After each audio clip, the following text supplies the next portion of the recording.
Willkommen zurück auf der Hauptbühne der Austria Comic Con 2024. Und wir machen weiter mit einem absolut wundervollen Panel. Ladies and gentlemen, give a warm Austria Comic Con welcome to the amazing RUTH CONNELL.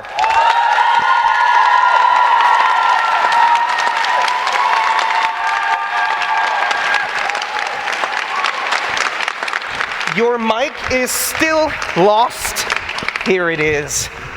Please. They were just sterilizing it from the previous. So, it's amazing to have you here with us in Austria this weekend. And what I would like to ask you is that you started your career actually as a dancer, doing ballet in Scotland. And the biggest thing was the Nutcracker. And how you're going way back. I'm going all the way back, because seriously, what I always think about is, when did you realize that you would like to be a performing artist? When did this urge to perform and to do arts come? Weirdly, it was something I always did. It wasn't like I wasn't one of those kids that was like, hi. Like, I wasn't like that. I was quite quiet. It was just something I always did. And I always wanted, I'd watch movies when I was younger, and somehow I thought if I could do something like Judi Dench, my life might mean something. If I could, I don't know, how do we know these things as children, as quite young children? So it wasn't that I consciously knew, but I just had this kind of longing. Mm-hmm. And I was very, very old before I went to drama college. I was a dancer. I didn't have much confidence in speaking, certainly not doing this as myself. It's because of Supernatural and because of doing all these conventions, I speak as myself. I almost used to stammer as a teenager. So I didn't think I could be an actor in Hollywood. I didn't think that. I just had this longing to do it. And so I danced, and then I met actors, and then I saw plays, and I thought, I could maybe do a play. I could maybe say somebody else's words and be confident if I can't say my own words. And it's been I'm a very late, do you know the phrase, a late bloomer? Do you know? It's always been in me. It was always a longing, but it's taken me a very long time to get to the place where I say, it sounds weird, like I'm an actor. It's still like, what? You know? Mm-hmm. Does that make sense? It does. It does. Absolutely. Do you have to translate all of that? No. Okay, thank God. No. But what I would do is, if anyone from the audience has a question for you and doesn't want to ask it in English, of course I will translate for you guys. So there is a very lonely mic right in the middle of the aisle. Where's the mic? Where is it? Where's the hot mic? Yeah, it's in the dark because there's no one standing near Oh, it. there she and is. Now, here comes my first. Let there be light and let there be... Here's my... Holy! Oh. Here's my first victim. Wow. What's your name? Where are you from? What do you want? Hello again. We met at the autograph. My name's Teresa, and I'm from Austria. And in Austria we have lots of dialects. I think we already talked about it today. And I wanted to ask if you have a favorite accent that you can do, and why is it your favorite one? I have favorite accents that I can't do. And nowadays you have to be very careful doing accents that you're not offending someone. So I try to stay within culturally appropriate boundaries. I cannot do a Welsh accent to save my life. My friend is Welsh, my good friend Owain Rhys Davies, and he's literally standing in front of me going, "Cariad," and I'm going, "Cariad." It just doesn't. I literally can't do it. I try to do Northern Irish all the time. Do you? Any of you ever have like a split personality, like a alter ego? I had an alter ego called Josie from Northern Ireland. She sounded like that. Except people from Northern Ireland don't sound like that, but Josie did. So those are two of my favourite accents because I can't, I want to do them, but I butcher them terribly. Thank you for your question. Lovely, thank you. Thank you. Hi. Hello. I wanted to ask you, what was your favorite scene you can still remember as Rowena? I like how she phrased the question, what was my favorite scene that I can still remember? Is that because it was so long ago or because I'm so old? You look beautiful, I have to say. But, so when people ask me that question, I don't know the answer yet, because what I do is I just kind of imagine flipping a Rolodex in my brain, because there were so many fun scenes, and then I just remember what the first one that comes to my brain. I just talk about that one because there were so many favorite moments. So right now, a moment that comes to my mind that I loved was in the car with Sam, and I had been brutally murdered off screen by Lucifer, and I'd had 6 months off work, and it was one of my first ever episodes back, and Amanda Tapping was directing. Do you know Amanda Tapping from Stargate? Yes. Yeah, she was directing, and it was so nice because I'd had 6 months off. And when you've not been at work for 6 months, you come in, there's new faces, you think, do I really belong here? Do I still, it's funny, your confidence as an actor can do this. But that day, I remember Amanda and I talking about the scene, how important it was, what it meant, and then something about being in the cold in Canada, sitting in the back of the car, the back of Baby. Baby is not comfortable. That back seat is not comfortable, y'all. I'm just telling you. And sitting there with Jared. It was a Monday morning. I think they'd flown in from a convention. People were tired. There's just something about stepping back into the shoes and the bum seat in the car, playing Rowena. There was just something that felt like coming home again as an actor. So that's one favourite memory. Did I answer your question? Yeah. Oh, that's good. That makes a change. Thank you so much.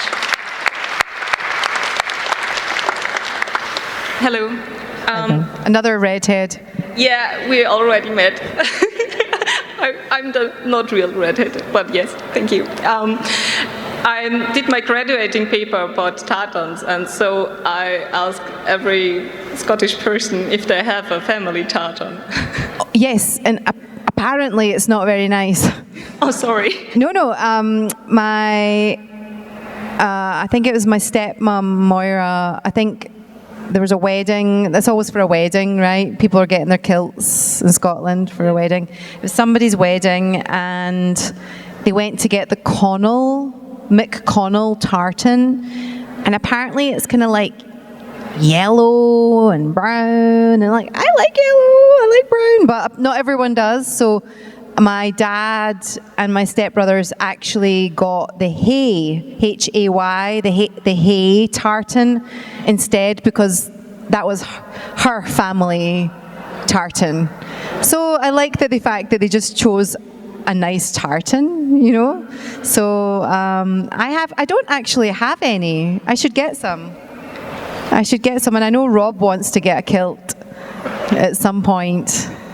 So yeah, we'll need to look out but you can also use tartans that are just in your family lineage. It doesn't have to be the name. So I have quite a few tartans to choose from. Stirling and Strachan and lots of Scottish. Thank you for answering anyway. Thank you. You made me think about tartan. I need to find my tartan, don't I? I need to get a little tartan skirt, get a little kilt. That would be good. Hello. Hello. Hello. Early at the autograph booth, you seemed to really enjoy my Angel's halo. I did. I'm terrible for stealing things from people. Well, lucky you. Yay! We brought another. That's the thing. You drop a hint long enough, eventually somebody might give you it. Come.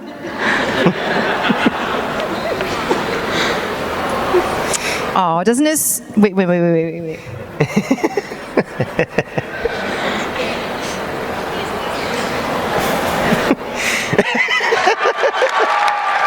Doesn't it suit me?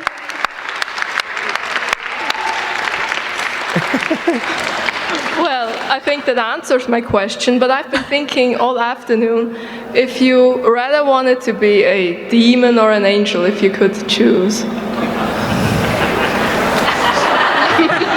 Sure. Do demons have more fun? What do you I think so. I think it's so much fun to be evil. Castiel just seems stressed out all the time. I don't know. Being an angel just seems like people are not very nice to you. Maybe that's just on set in Supernatural. I'm going to say demon. I mean, but in real life, Ruth would choose an angel. Rowena would choose a demon. There's my answer. Thank you. Thank you. You know, the fun part is that many people say that being evil is easier because you don't have to care about other people's feelings, but I think that's a lie. Because you have to care about people's feelings to make them as miserable as possible. You have to know. You have to know what to do to if them. you're evil, some people are accidentally evil. They don't know. They're just doing what they're doing. And they don't realize the impact they have. I think Rowena kind of knew, but she just didn't care. There was always a reason for what she was doing, and she wasn't actually malicious. I mean, not all the time. You know, there was often, it was because she needed to kill someone to get them out of her way because she needed a sparkly dress or something else that she needed. So it depends on your definition, right, of evil. Hi. Hi. Hello. My question is, if there was either a 16th season or if they made a movie, would you be part of it? I mean, if I'm not, somebody will be hexed. I mean, last year... Can you imagine if there wasn't Rowena? No. Oh, that's just because I'm thinking like Rowena. Like, that would be terrible if there was a movie and I wasn't in it. That'd be awful. It's like watching all your friends go to a birthday party and you're not invited. I mean, last year Mark was here, and if I asked him the type of question, his immediate answer, write your own fan fiction. I know. Or no. He always said, next. But there's some rumor about 16th season. I feel like there was an article recently. I think Misha did an April Fool's. I don't know what's possible. We'll see. I know nothing. Why not? Like, why would there not be something else? And I definitely would love to bring out the old sparkly eyeshadow one more time. And the steel cannon. Whatever you like. Yeah. Write your own fanfic. Yeah. Mark Shepard would say, next.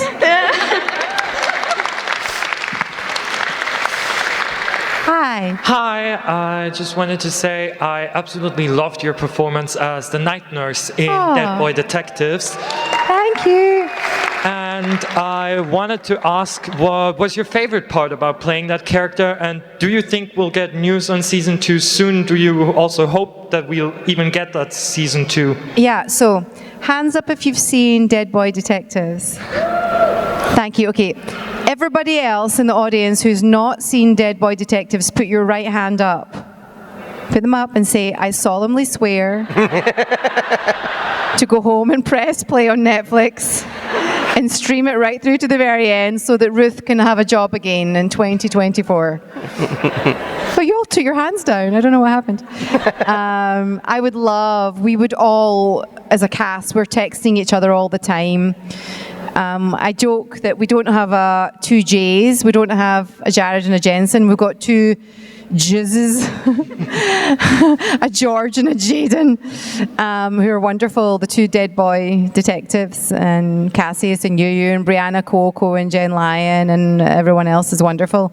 We're messaging each other all the time. We would love to hear soon. It's very common to wait round about this time of year for the upfronts, and networks are deciding, you know, somebody somewhere in the ether is deciding our fate right now. Ching, yes. You know, the challenge in playing the night nurse was that I didn't audition for the role, and it was really freaky because you think that would give you a lot of confidence, that somebody just trusts you, that somebody wrote a part for you and trusts you. But my first day on set, when I was talking in the current season that we're in, I had dialogue, like tons of dialogue, my first day, and I suddenly was like, shit, nobody's seen me do this role. Like, what if I do it and they're like, oh, that's not what we meant? Or, you know, so I actually was very nervous on my first day playing the night nurse. So my favorite part of playing the night nurse was on my first day doing the read-through, standing in the hallway, reading through, the director's there, the first assistant director, Sarah, was there. And Sarah, God bless her soul, laughed at something that was said, that we said because of the timing, because of the way it was written, and that was my favourite moment. It was the same thing happened to me as Rowena the first day when somebody laughed, and I thought, oh, it could be all right. You know, if there's humour and somebody gets it, that was one of my favourite moments that I remember right now. And I'll tell you a different answer when you ask me next year. Thank you so much for answering this question. Thank you. Thanks for listening to me. And by the way, since we talked about evilness, when you started to say, anyone who hasn't seen the show, put your right hand up, and I thought the sentence was going to go like, and then slap yourselves in the face as hard as you can, and then watch it tomorrow. I'll do that next time. Can I steal that? I'll steal that from you. We'll do that tomorrow. Please. Hi. My question is, what was your favorite season of Supernatural to shoot? Imagine if this was my answer. I don't know. I don't know.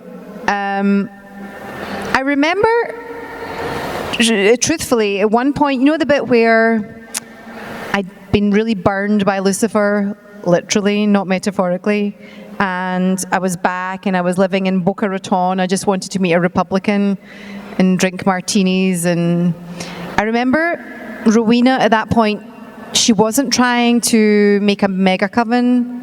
She wasn't trying to take over hell.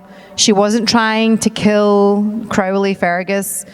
She was just kind of like, Ruth wasn't sure what Rowena was doing in terms of, it was weird that she didn't have this big like agenda. And I found that really difficult. And I think that's because Rowena would have found it difficult as well, because it didn't suit her to just be like, you know, she lasted 3/4 of an episode in Boca Raton doing nothing, because she's somebody who needs to be on a big journey. So I found that little bit tricky. So I don't know what season that was. 14? 13? 14? Whenever that was tricky for there, because I think it was tricky for Rowena, so it was tricky for me. Well, my favorite episodes, with Rowena, where she needed Sam to help get rid of the mark of Cain of Dean, from Dean.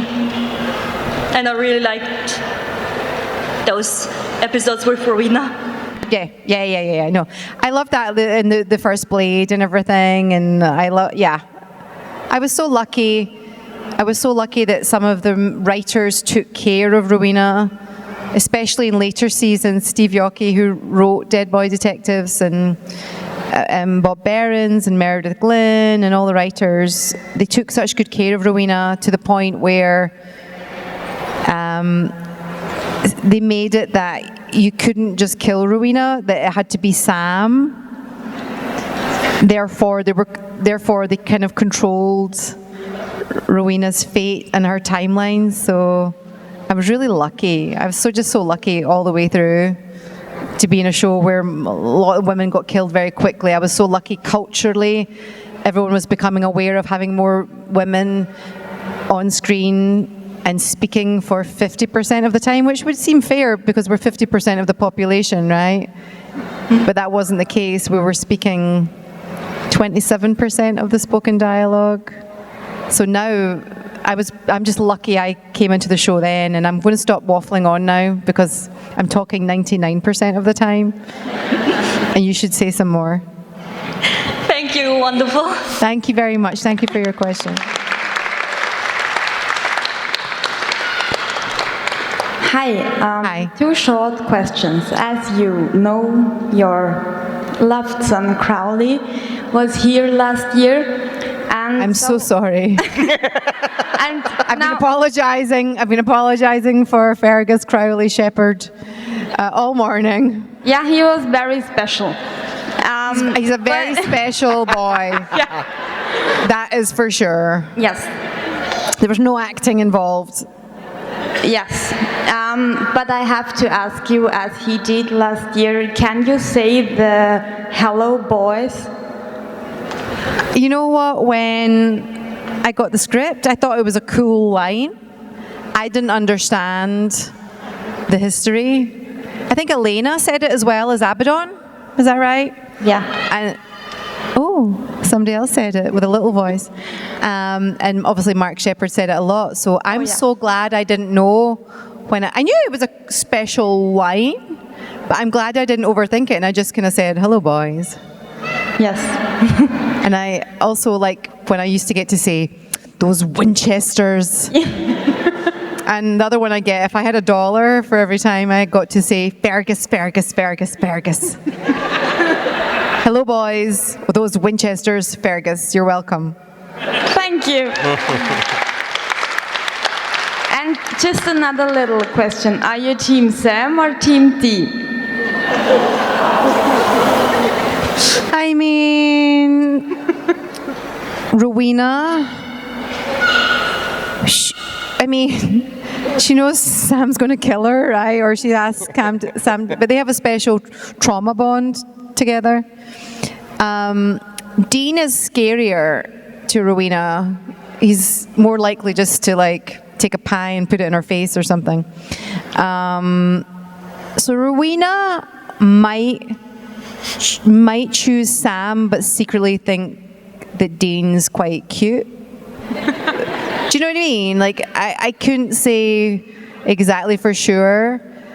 I personally love, I love being on set with, and it's again the demographics, but I'd be on set with Jared, Jensen, Misha, Mark, Rob, at some points Rich, Al-Cal. I've rarely worked with the female actors so much. I'm friends with them because of conventions. I really have a particular relationship with every single one of them that I wouldn't change. And Rowena had a particular relationship with every single one of them. And I can honestly say, as a woman on that set, I felt so comfortable, safe enough to laugh at really, really rude jokes, which to me is a sweet spot. There's got to be room for humour, but there's only humour when there's safety, I think. And I'm so lucky I was in such a great environment, so I'm not going to do Sophie's choice for you today. Okay, thank you. I'm Team D. You're Team Dean. You're allowed.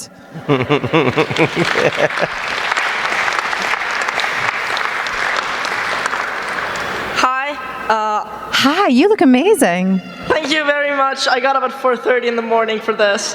And I am secretly dying because I have hair this long under the wig. You must be so much warmer than me, and I'm pretty warm right now. There's a reason for the slushy. It's, I think, the 3rd or 4th one. I actually forgot my original question for you because I'm so warm. Hopefully I'll remember by tomorrow. Your brain has melted. Definitely. But I have an alternative question which was asked last year as well, which I think was really interesting. What was your favorite scene that you shot that was not actually in the final episodes? There was two that spring to mind. One was a scene with Castiel, which I think is in the outtakes in one of the DVDs.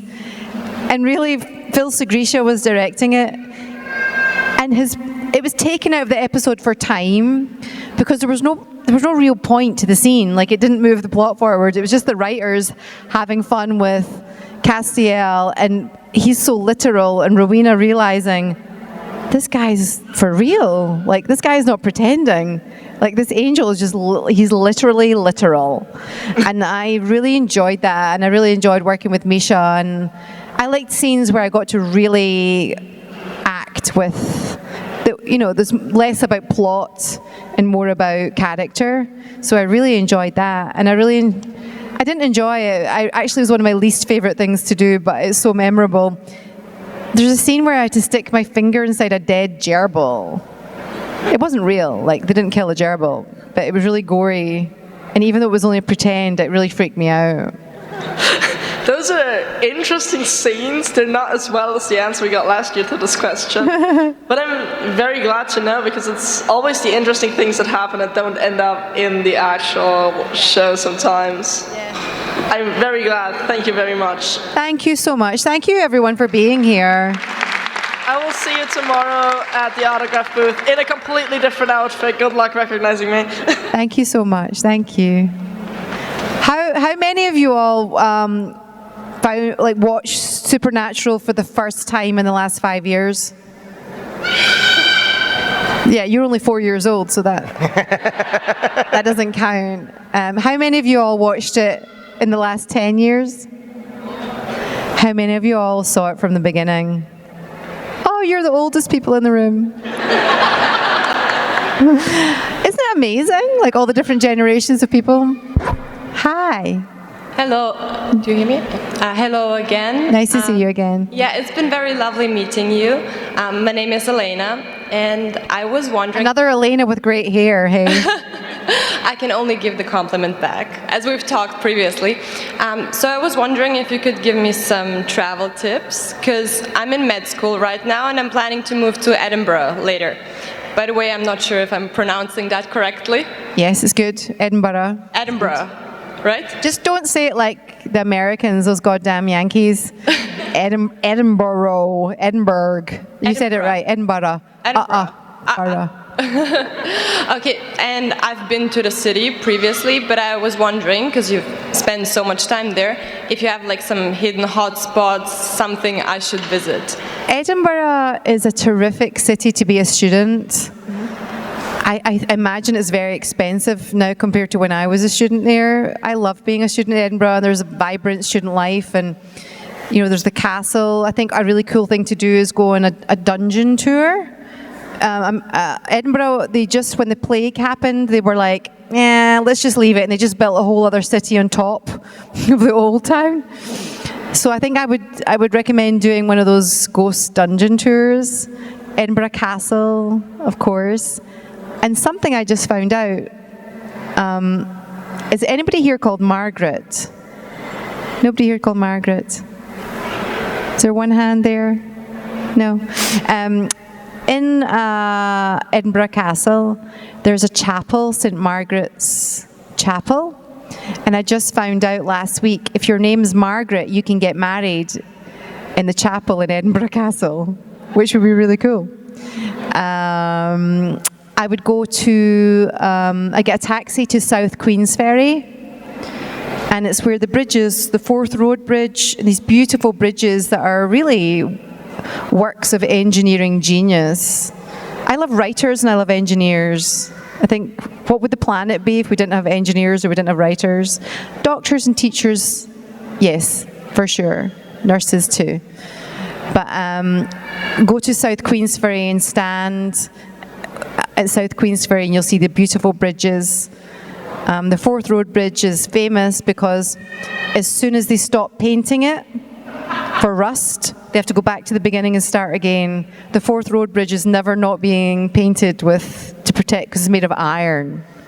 So it's a bit like witches who can't take iron, neither can the Forth Road Bridge. Thank you so much. Have fun in Edinburgh. Thank you. See you later. Have fun, yeah. Amazing. Hello. Hello. I was wondering, since you're also playing in Dead Boys Detective, how do they find you for such supernatural themed shows, or is that something you're personally interested as well? I've started to say that I didn't find sci-fi found me. And I thought I was going to be in a low-budget, independent movie that Ken Loach made. You've not heard of a very Scottish director. I thought I was going to do some serious low-budget, serious movie, and somehow that would be my break. I did not for a second think I'd be like shouting Latin spells and vamushing people and having the fun that I had on Supernatural. And coming from can you open that for me? Of course.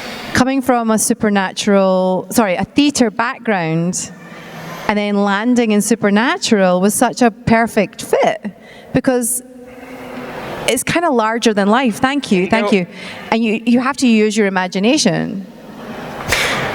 Ruth, quick interruption. I hate to be the party pooper, but we have like -1 minute left. See, I've talked too long. So just to have all questions answered. Yes. Okay, I'm going to answer real quick. Don't worry, I can do it quick. Yes, of course. Go on.